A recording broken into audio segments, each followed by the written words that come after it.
Good morning. Welcome back to Kevin Toll Reads. So today I have a tagged video. It is a Q&A tagged video. The original video was 20 questions. I have parsed that down to 7. 20 to seem like a lot, and I tend to just talk too much, so I figured that'd be way too long. The originator is at libib. I think that's how you say it. I came across this video late at night scrolling through YouTube. And it's several years old. I don't know if it was the original video. I will tag her channel in this video, along with, I'm going to tag a bunch of you all in this tag video. Again, there's no obligation to play along if you don't want to, but if you do, that'd be great. I parsed the original list of 20 questions down to 7 that I thought were interesting, just to keep the video kind of short and brief, not too much of an effort for others to play along as well. So we're going to jump right into it. First one, how many books is too many books in a series? That is a loaded question, especially for me. If you see my channel, you know I love series. I'm reading several of them right now, continuing through them slowly. I do not feel there really is too many books in a series.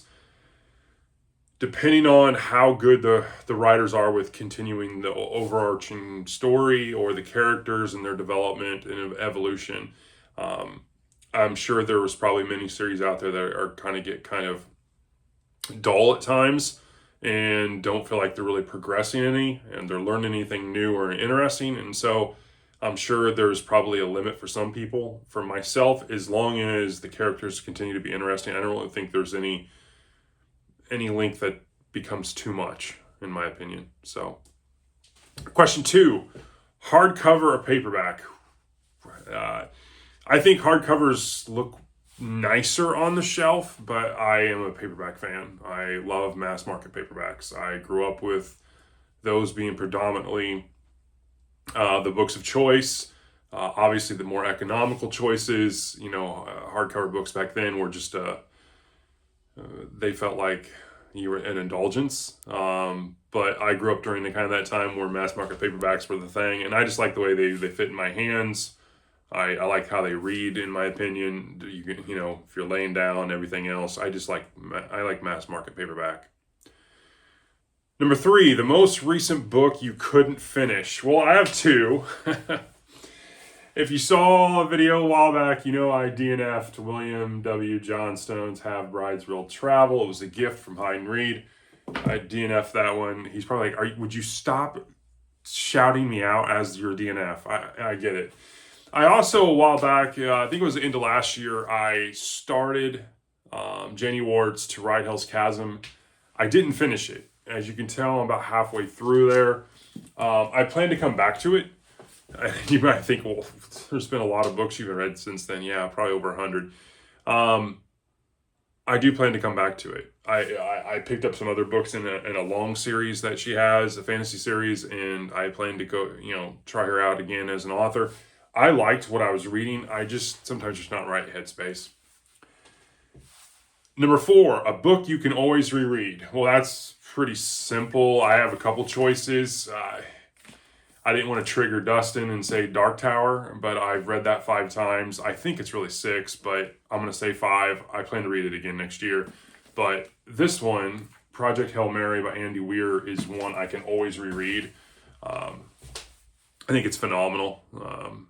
Again, I'm a sucker for the Audible edition of it. I think the voice narration is so good. Number 5, one point of view or multiple POVs. I like multiple. I think one point of view can kind of be, if it's done right, it can be great.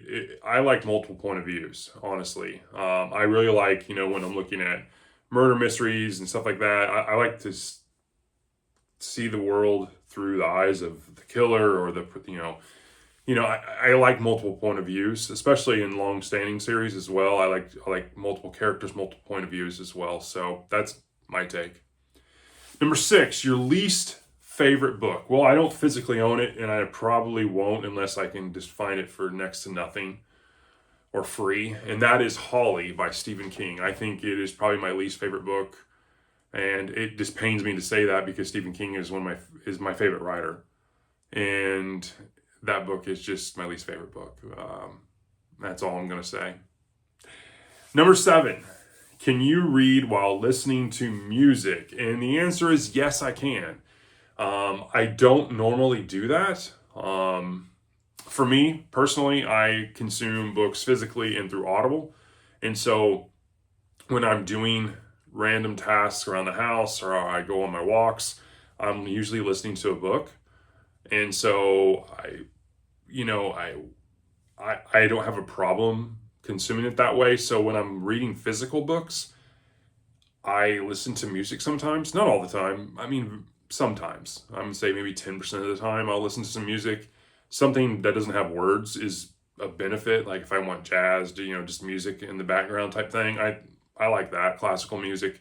So yeah, I listen to music while I'm reading sometimes. So, but that's the questions. I parsed it down to 7. I hope this was enjoyable. And for the main reason is I'm going to tag a bunch of you all in this video, and hopefully I'll get some other people to play along and we can see what other people say to these questions as well. So I hope you're having a great Tuesday, and I will talk to you later. Thanks. Bye.